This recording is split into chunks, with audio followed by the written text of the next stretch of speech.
Aware po ba tayo na yung Section 21 po, ito po ay tinitake up po dun sa amendments natin sa RA 9165 in the committee.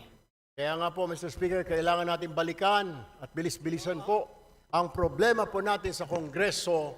Kaya po tayo napupulaan ng mga kababayan natin. Napakarami natin mga batas na kailangang ayusin, subalit hindi po naaayos, kaya kailangan po natin bilis-bilisan.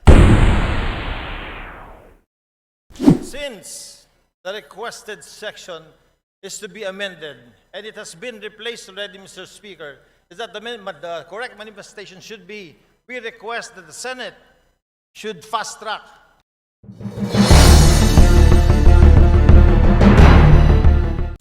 Magandang araw mga kabida, welcome back sa ating channel.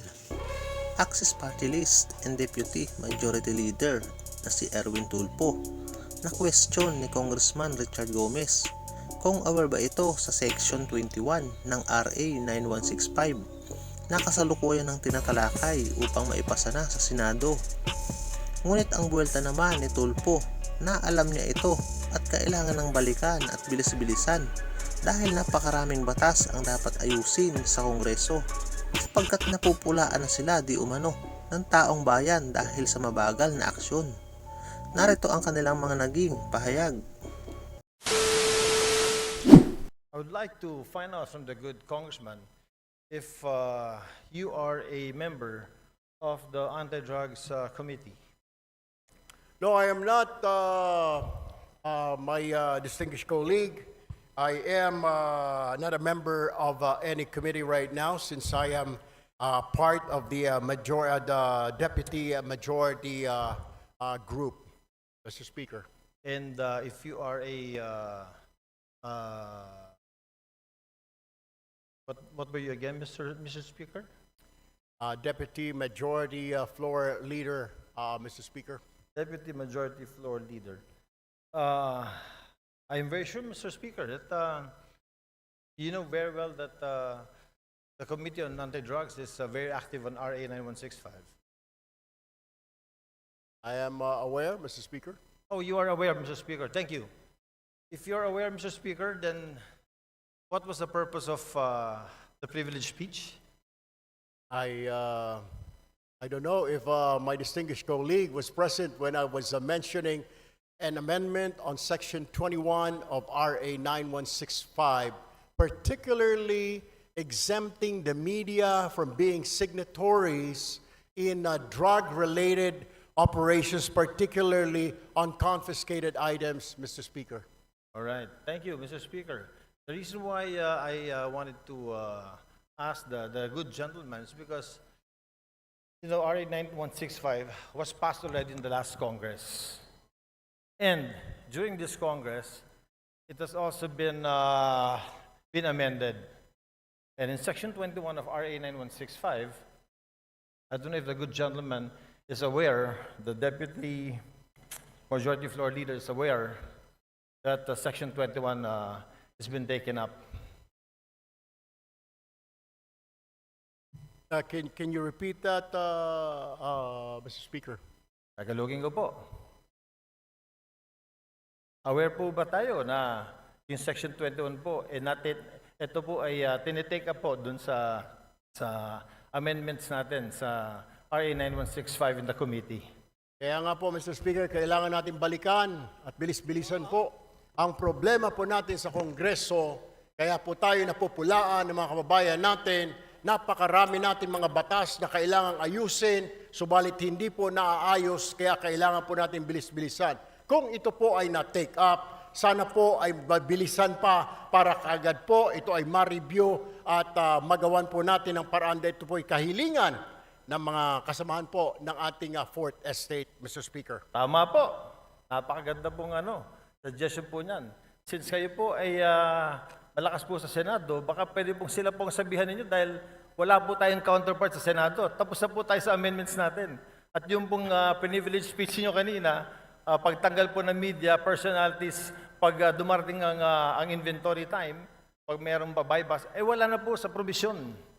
Pagdating ho natin doon, Mr. Speaker, we will do that. But for now, we really have to look into this. Maybe push on and convince our counterparts in the Senate to pass this law immediately. Matatagalan pa po tayo kasi dadaan pa po tayo ng eleksyon. Pag hinintay po natin na umabot kayo ng Senado, ay isang taon na naman po yun.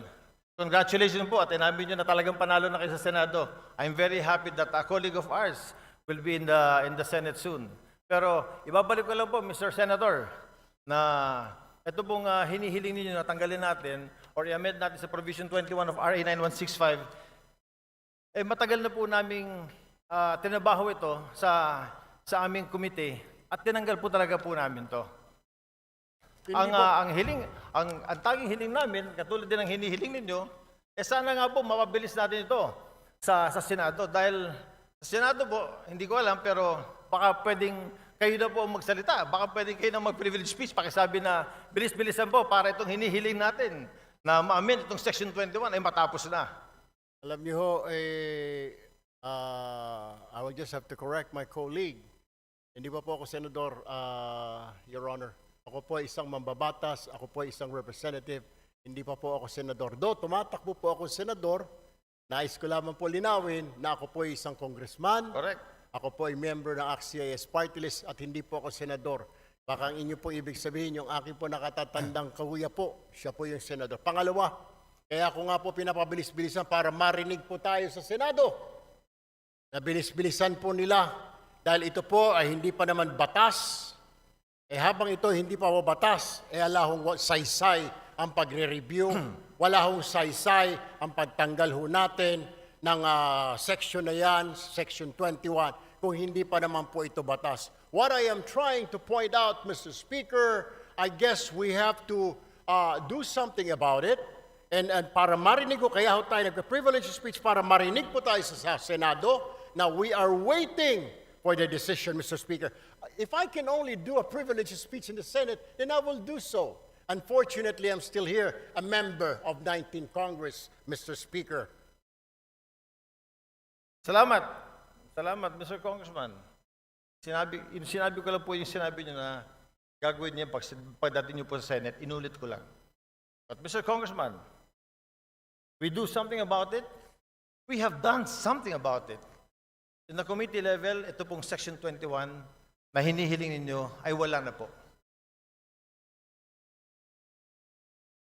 Alam niyo ho, Mr. Speaker, ito po ay nasa committee level. At tulad po ng sinasabi ko, kaya ko nga po, I am pushing for it. Bilis-bilisan po natin. Marami po tayo mga batas na pending po ngayon. Hindi lang po itong 9165. Marami pong kailangang revisahin, reviewin.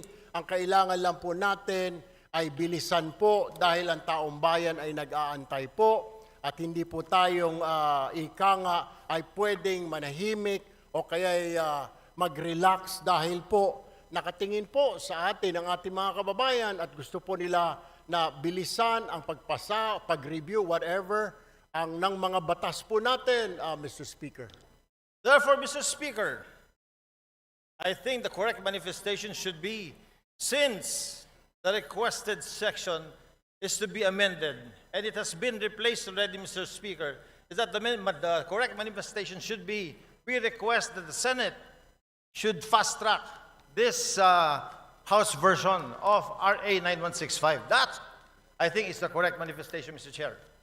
I will take that, Mr. Speaker, but what I am saying is that the reason why I stood up today to remind not only our members here, but also our counterpart in the Senate, because I am sure they're also reviewing what we're doing here and watching us to fast-track. Kung meron man, kung nandyan na po sa kanilang mga kamay, na bilisan, because we cannot dictate them. We can only suggest, Mr. Speaker. We can only tell them and inform the public that we already did this. Tama po ang ating kasamahan na sinasabi niya pong ni-review na po yan, inalis na po yan, para malaman po ng taong bayan na wala na po yan, wala na sa kamay natin yan po, ay nasa kamay na ng Senado para bilis-bilisan po nila. And that is the purpose of my privileged speech this afternoon, Mr. Speaker, my dear colleague, sir. Thank you, Mr. Speaker. Oh, I thought amending Section 21 was the main thrust of the privilege speech. I didn't know it was to fast track the House version of 9165. But nevertheless, Mr. Chair, yun na rin po ang hinihiling natin. Since yung nire-request po ng colleague natin na tanggalin po sa Section 21, yung pagsama ng media kapag po nag-inventory sa mga bypass, sa mga nahuli na ay wala na po sa committee level. Wala na po, pumasa na po sa atin. Sana po, another privilege speech from our good colleague will tell the Senate, bilis-bilisan nyo naman, kasi binilisan na po namin. I wish I can, we will do that, Mr. Speaker, para makarating po itong ating mensahe sa kanila. Hindi naman natin pwede sila pong utusan, Mr. Speaker, kundi tayo lamang po ay pwede nating sabihin na nag-aantay po tayo. Kung naipasa na po natin dito sa Kongreso, then ang problema po ay nandoon. I guess we'll have to do or I have to make another privilege speech, Mr. Speaker. We shall await the next privilege speech. Thank you, Mr. Speaker. Thank you, Mr. Congressman. Maraming salamat po. Magandang hapon.